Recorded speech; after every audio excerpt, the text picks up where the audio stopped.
तो देखिए, प्रदेश में औद्योगिक परिवर्तन स्थिरता में सीएनआई की शक्ति की भूमिका, यानी कि industrial transformation, CNI power role in sustainability, इस पर चर्चा के लिए मंच पर मैं आमंत्रित करने वाली हूं अपने अगले पैनलिस्ट को। पैनलिस्ट में हम नाम लेना चाहेंगे सबसे पहले पवन तंवर जी, टेक्निकल मैनेजर हैं ये RRECL। जोरदार स्वागत कीजिए तालियों के साथ। पवन जी प्लीज मंच पर पधारिए। Babulal Gupta ji, chairman and promoter स्वास्थ्य ग्रुप के। सर बहुत बहुत स्वागत है आपका भी, आप भी मंच पर पधारिए। जोरदार तालियों में कमी नहीं होनी चाहिए। और अगले हमारे पैनलिस्ट हैं Ashu Gupta ji, vice president regulatory and policy, CleanMax Enviro energy solution limited. जोरदार तालियां इनके लिए भी। आशु गुप्ता जी प्लीज आप भी मंच पर पधारिए। और मंच पर प्रतिज्ञा मौजूद है, पैनलिस्ट भी तैयार हैं, चर्चा शुरू करते हैं। थैंक यू सो मच चंद्रश्री, आप सभी का बहुत बहुत स्वागत है। आपने समय निकाला जी राजस्थान के इस खास कार्यक्रम के लिए, इस मंच पर पधारे हैं। तो सबसे पहले पवन तंवर जी, आपसे मैं ये जानना चाहती हूँ कि राज्य में नवीकरणीय ऊर्जा यानी कि रिन्यूएबल एनर्जी की आज हम बात कर रहे हैं, तो उसमें कटौती को कम करने में बैटरी भंडारण क्या भूमिका निभा सकता है? Thank you.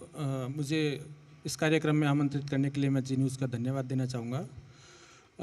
बैटरी स्टोरेज की भूमिका जो है आज के समय में हम सभी को जो है जानते हैं कि राजस्थान में जो है, क्योंकि रिन्यूएबल एनर्जी का जो नेचर है वो वेरिएबल नेचर है, और इसमें सबसे बड़ी बाधा ही हमारे पास ये है कि ये इंटरप्ट नेचर की है जो ग्रिड को सबसे ज़्यादा स्टेबिलिटी प्रभावित करती है। और राजस्थान में जो है हम बात करें तो राजस्थान ऐसा स्टेट है जिसमें सोलर की रेडिएशन लेवल और पोटेंशियल हाईएस्ट है। अभी जो रिसेंट स्टडी है उसमें आया कि राजस्थान में लगभग 828 गीगावाट का सोलर पोटेंशियल है। और दूसरी बात ये है कि विंड भी राजस्थान में लगभग आपका 284 गीगावाट का पोटेंशियल है।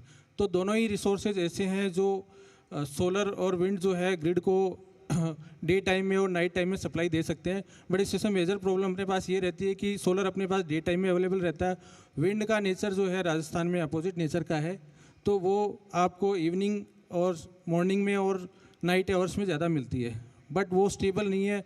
और उसकी स्टेबिलिटी को ऑब्जर्व करने के लिए अपने को एक अक्यूमुलेटर की आवश्यकता रहती है। तो वो अक्यूमुलेटर जो है वो बैटरी स्टोरेज हो सकता है, तो उसकी आवश्यकता के लिए अपने को ग्रिड स्केल पे भी बैटरी स्टोरेज की रिक्वायरमेंट है, तो डिसेंट्रलाइज लेवल पे भी ज़रूरत है। और इसके लिए जो है पॉलिसी में भी राज्य सरकार ने कुछ प्रावधान किए थे कि जो भी कैप्टिव कंज्यूमर्स हैं वो 5 मेगावाट से बड़ी साइज़ के अगर प्रोजेक्ट लगा रहे हैं तो वो एटलीस्ट 5% बैस लगाएं। और डिस्कॉम जो है अपने नेटवर्क में जो मैक्सिमम रिन्यूएबल पावर है उसको बैलेंस करने के लिए डिसेंट्रलाइज बैटरी स्टोरेज का भी उन्होंने प्रावधान किया। अभी लगभग 6000 गीगावाट आवर के बैटरी के टेंडर्स उन्होंने फ्लोट किए हैं और उनका आवंटन भी हो चुका है। साथ ही RRC भी इनिशिएटिव ले रही है, उन्होंने भी 6400 मेगावाट आवर्स के जो हैं बैटरी स्टोरेज के टेंडर जो हैं पूगल सोलर पार्क में कर रही है। तो अभी की डेट में जो है बैटरी स्टोरेज के लिए स्टेट में हर एजेंसी और सरकार के लेवल पर लगातार प्रयास हो रहे हैं कि मैक्सिमम जो है ग्रिड मैनेजमेंट जो है वो थ्रू बैटरी स्टोरेज कंट्रोल किया जा सके। जी, बाबूलाल गुप्ता जी, आप चेयरमैन एंड प्रमोटर हैं स्वास्थ्य ग्रुप के, और आपने कई राज्यों में काम किया होगा। तो अगर अन्य राज्यों की तुलना में हम राजस्थान की बात करें तो यहाँ पर काम को लेकर वातावरण कैसा है, क्या बदलाव आप देखते हैं? और खासकर अगर इंफ्रास्ट्रक्चर और EPC प्रोजेक्ट्स की बात करें तो इसमें आप स्पेशली EPC प्रोजेक्ट्स की बात कर रहे हैं जी। मेरे ख्याल से तो बेसिक तो ये रिन्यूएबल एनर्जी पे बहुत ज़्यादा। चलिए EPC प्रोजेक्ट के लिए क्या पूछना चाह रहे हैं आप? मैं ये जानना चाहती हूँ कि राजस्थान में आप काम कर रहे हैं तो इसका वातावरण, राजस्थान में काम करने का वातावरण कैसा है? और जो इंफ्रास्ट्रक्चर के लिए आप काम कर रहे हैं, EPC प्रोजेक्ट्स के लिए काम कर रहे हैं, तो उसमें कैसा वातावरण आप राजस्थान में देखते हैं? राजस्थान का वातावरण बहुत ही अच्छा है, और इसका सबसे बड़ा उदाहरण मैं आपको दूँ। मैं करीब 50-55 साल से काम कर रहा हूँ इसमें, और पिछले 5-7 साल से हमने पूरे इंडिया में हमारे काम चल रहा है। एक्चुअली करीब काफ़ी स्टेटों में हम EPC प्रोजेक्ट्स कर रहे हैं एक्चुअली। तो पिछले 5-6 साल से हमने बंद कर दिया था काम करना। अब ये नई सरकार जो आई है और यहाँ की जो पॉलिसीज़ हैं उसके बाद में हम वापस से राजस्थान में आए एक्चुअली। नहीं तो हम तो मतलब वेस्ट बंगाल, असम, काफ़ी सारे स्टेट्स में काम कर रहे हैं एक्चुअली। और फिर अब बहुत ही अच्छा वातावरण है यहाँ का। ठीक है, आशु गुप्ता जी, आपका भी बहुत स्वागत है। आज के समय में उद्योगों के लिए जो रिन्यूएबल एनर्जी है वो समाधानों की ओर रुख करने का जो व्यावसायिक औचित्य है वो क्या है?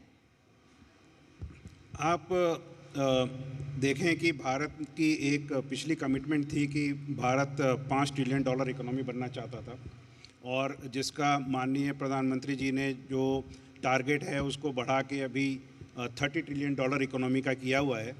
और इसमें आप देखें जो सबसे बेहतरीन पार्ट है कि इकोनॉमी हम भारत देश की एज ए कंज्यूमर इकोनॉमी नहीं बनाना चाहते, उसके बनस्पत हम इसको एक मैन्युफैक्चरिंग इकोनॉमी बनाना चाहते हैं। और जब भी हम अपनी इकोनॉमी को मैन्युफैक्चरिंग बेस इकोनॉमी बनाना चाहते हैं, उसका एक ही समाधान है कि हमारे जितने भी उत्पाद हैं या जो भी हमारा सामान बनता है वो पूरे विश्व में, सर माइक को थोड़ा सा आप ऊपर कर ले, वो पूरे विश्व में उसका एक्सेप्टेंस हो, उसका वो बेचा जा सके। और उसके लिए अभी जो सबसे ज़्यादा ज़रूरी चीज़ है वो है कि इंडस्ट्री अपना सस्टेनेबिलिटी कंप्लायंस पूरा करे, वो ज़्यादा से ज़्यादा ऊर्जा अपनी रिन्यूएबल एनर्जी से ले। इस क्षेत्र में अगर आप देखें तो राजस्थान कमीशन का जो रेगुलेशन आया है वो इसको काफ़ी हद तक सपोर्ट करता है, ताकि हम राजस्थान के राज्य से भी अपना जो $30 ट्रिलियन इकोनॉमी का सपना है भारत देश का, उसको हम मीट कर सकें। आज की डेट का जो राजस्थान का रेगुलेशन है वो सारे इंडस्ट्रीज़ को ये अपॉर्चुनिटी प्रदान करता है कि वो ज़्यादा से ज़्यादा रिन्यूएबल एनर्जी जनरेट करे और कंज्यूम कर सके, जिससे उनका बनाया हुआ जो भी सामान है और उनकी खुद के स्टैंडर्ड्स हैं वो एब्सोल्युटली ग्लोबल स्टैंडर्ड से मीट कर सके। पवन तंवर जी, अगर ग्रिड स्टेबिलिटी की बात करते हैं तो इसे कैसे बनाए रख सकते हैं? मैं आपका एक बार प्रश्न आप फिर रिपीट करें। ग्रिड स्टेबिलिटी की बात करते हैं तो इसे बनाए कैसे रख सकते हैं, जो ग्रिड स्टेबिलिटी होती है? देखो, ग्रिड स्टेबिलिटी में अभी जो मेजर रिन्यूएबल का जो कंसर्न है उसमें मेजरली सभी लोग जो है सोलर पे फोकस ज़्यादा है, ठीक है। और सोलर में भी अपन बात करें तो सिर्फ सोलर पे, आज जब भी सोलर की बात होती है तो हम सिर्फ सोलर पीवी की बात करते हैं, और सोलर पीवी की जो पावर है वो ग्रिड में डे टाइम में ज़्यादा इंजेक्ट हो रही है और वो जो है उसकी स्टेबिलिटी को इफेक्ट कर रही है। साथ ही विंड की पावर जो है वो ग्रिड को अनस्टेबल ज़्यादा कर रही है। तो उसकी स्टेबिलिटी के लिए बेसिकली एक जो सॉल्यूशन है वो है कि अपन सोलर और विंड का हाइब्रिड सॉल्यूशन करें। हाइब्रिड के केस में अपने को कई सारी एडवांटेज है कि अपने को डे टाइम और नाइट टाइम में अपने को पावर मिल पाएगी, प्लस साथ में अपना इवैक्यूएशन और लैंड का ऑप्टिमाइजेशन हो जाता है।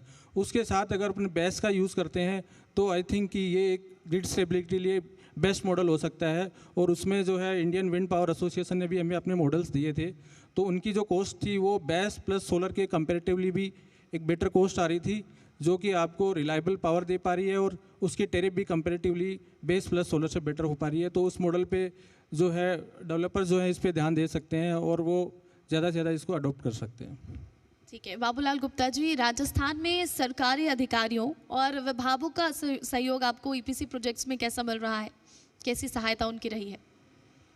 राजस्थान में जो सरकारी अधिकारी हैं, जो तमाम विभाग हैं जो आपके प्रोजेक्ट्स में मदद करते हैं, सहायता करते हैं, उनकी क्या भागीदारी रही है? राजस्थान सरकार तो बहुत अच्छा काम कर रहे हैं, सारे अधिकारियों के सहयोग से ही काम चल रहा है। ईपीसी का इतना बड़ा जो काम हो रहा है वो राजस्थान का सरकार, मंत्री जी की और सभी लोगों की बहुत अच्छी मतलब सहयोग से ही काम चल रहा है, बहुत अच्छा काम हो रहा है। आशु गुप्ता जी, अगर हम अगले 5 से 10 सालों की बात करें तो ऐसे में सीएनआई पावर कैसे देखते हैं आप? अगले 5 से 10 साल का अगर आप रोड मैप देखते हैं तो एक तो पहले जैसे मैंने आपको बताया कि हमारे देश को इस समय $30 ट्रिलियन इकोनॉमी बनना है और उसमें सीएनआई सेगमेंट का जो रोल रहेगा वो सबसे ज़्यादा रहेगा। और जितना ज़्यादा सीएनआई सेगमेंट का रोल रहेगा इकोनॉमी में उतना ज़्यादा ही उनको रिन्यूएबल एनर्जी की रिक्वायरमेंट रहेगी। सो अगले 5 साल में आप अगर देखें तो जो कंट्रीब्यूशन होगा रिन्यूएबल एनर्जी का पूरे भारत देश की एनर्जी मिक्स में, वो सरकारी तंत्र के मुकाबले अगर आप ये देखें तो डिस्कॉम्स के मुकाबले कॉमर्शियल इंडस्ट्रियल जो सेक्टर हैं वो इसका खपत ज़्यादा करेंगे।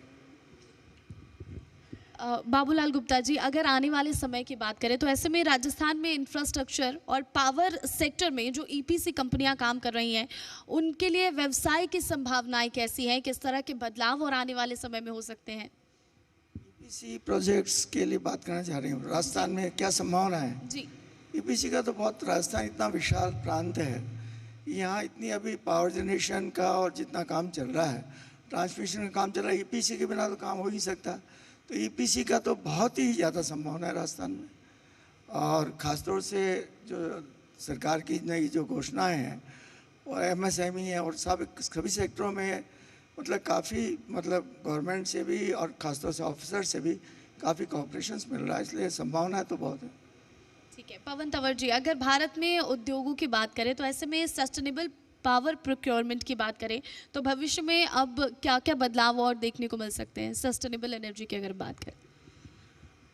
देखो, सस्टेनेबल एनर्जी की बात करें तो अभी इंडस्ट्रीज़ की रेस्पेक्ट में अगर बात करते हैं तो अभी इंडस्ट्रीज़ को सिर्फ सोलर पीवी पावर और सिर्फ विंड पे फोकस ना होने की बजाय उनको जो है solar plus EV plus wind hybrid model, green hydrogen, और जो इसमें एक सबसे बड़ा सेक्टर जो छूट रहा है उसकी बात करें तो हम सिर्फ सोलर पीवी पे फोकस है, लेकिन इंडस्ट्रीज़ के लिए हीट की रिक्वायरमेंट बहुत ज़्यादा होती है, तो आई थिंक उनको सोलर थर्मल पे जाना चाहिए। और उसके बाद जो है वो अपने अगर मॉडल पे काम करना चाहते हैं तो उनको पावर की रिक्वायरमेंट के साथ net zero plus energy efficiency और एनर्जी कंजर्वेशन पे जाना चाहिए, तभी उनका जो मॉडल है वो सस्टेनेबल हो पाएगा। और साथ में जो है उनको कार्बन एमिशन के जो बेनिफिट हैं वो अभी हमने देखा है कि जितने भी इंडस्ट्रीज़ हैं वो सिर्फ अपनी पावर की रिक्वायरमेंट को फुलफ़िल करने के लिए या फिर वो चीपेस्ट पावर है इसलिए सोलर को ले रहे हैं, बट इसके ग्रीन बेनिफिट्स को वो अडॉप्ट नहीं कर पा रहे हैं। तो ओनली 10 to 15% इंडस्ट्रीज़ ही ऐसी हैं जो ग्रीन पावर के बेनिफिट्स ले रही है। तो आई थिंक उनको एक होलिस्टिक वे में जाना चाहिए, अपनी एनर्जी रिक्वायरमेंट के लिए वो रिन्यूएबल पावर पे जाएं, plus energy conservation, energy efficiency और नेट ज़ीरो एमिशन की तरफ जाएं, तो ये एक सस्टेनेबल मॉडल उनके लिए हो सकता है। ठीक है। आशु गुप्ता जी, पंचामृत और विकसित भारत के 2047 तक $30 ट्रिलियन की अर्थव्यवस्था के लक्ष्य को पूरा करने में जो रिन्यूएबल एनर्जी की हम बात कर रहे हैं, इसका क्या महत्व होने वाला है?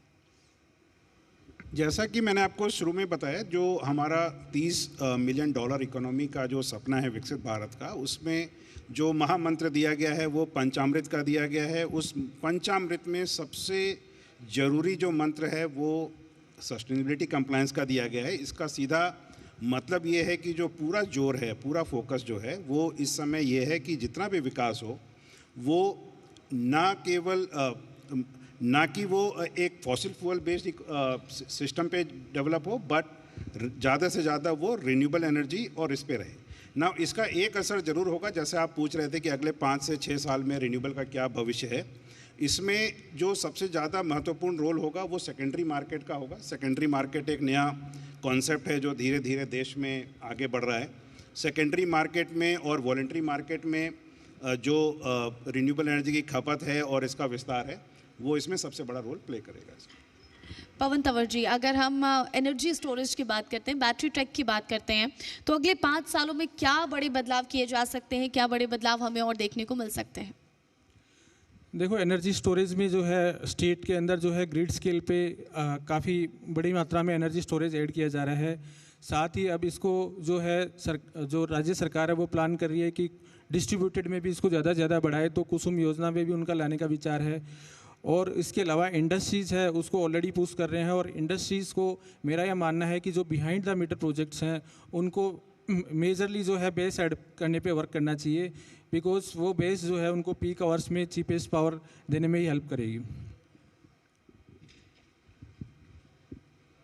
सर, आशु गुप्ता जी, मैं आपसे ये जानना चाहती हूँ कि अगर हम पॉलिसी मेकिंग की बात करते हैं तो किस तरह की पॉलिसीज़ रिन्यूएबल एनर्जी को लेकर आने वाले समय में हम बना सकते हैं? क्या पॉलिसीज़ हो सकती हैं जो और बेटर जो है वो कर सकती हैं सोलर एनर्जी और विंड एनर्जी के इस्तेमाल को?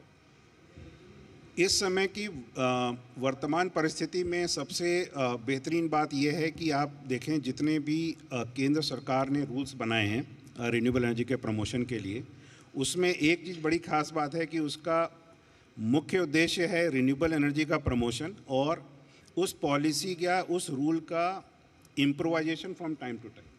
आप हर 6 महीने साल भर में केंद्र सरकार की पॉलिसी आए, चाहे उसको राज्य सरकार जब अडॉप्ट करती है तो उसको वर्तमान स्थिति और भविष्य के रिक्वायरमेंट के हिसाब से अपने आप को में बदलाव लाती रहती है। ऐसा कोई भी बदलाव नहीं किया गया है जिससे कि उसका पतन हो।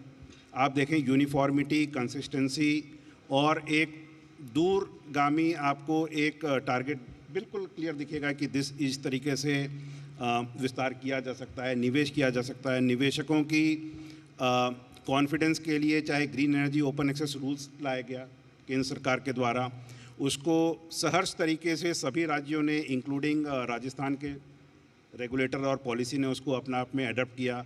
और इसी तरीके से अगले कुछ सालों में जैसे जैसे बदलाव और जैसे जैसे ज़रूरत होगी वो अडॉप्ट की जाएगी। इनफैक्ट सबसे प्रॉमिसिंग और सबसे स्टेबल पॉलिसी या रेगुलेशन अगर आप देखें तो इसमें राजस्थान का है, जिसने ये सुनिश्चित किया कि रिन्यूएबल की विस्तार ऐसे बढ़ सकती है कि अगर उसमें बैटरी या BESS की कंपल्शन कर दी जाए। इससे क्या होगा कि ना डिस्ट्रीब्यूशन सिस्टम को जोर पड़ेगा, ना रिन्यूएबल एनर्जी की कटौती की जाएगी। इस तरीके से इसका ऑटोमेटिक विकास होता रहेगा। तो मुझे पूरा भरोसा है कि आगे अगले 4-5 साल में जैसी से रिक्वायरमेंट होगी वैसे वैसे ये और प्रोग्रेसिव ही होगी। यानी कि धीरे धीरे जो बदलाव है वो हो रहे हैं और पॉलिसीज़ बेटर हो रही हैं। बहुत बहुत शुक्रिया पवन तंवर जी, बाबूलाल गुप्ता, अशोक गुप्ता जी हमारे साथ मन साझा करने के लिए, बातचीत करने के लिए। बहुत अच्छे से आपने सभी सवालों का जवाब दिया और उम्मीद है कि लोगों को आपकी बातें भी समझ आई होंगी। Over to you Chandra.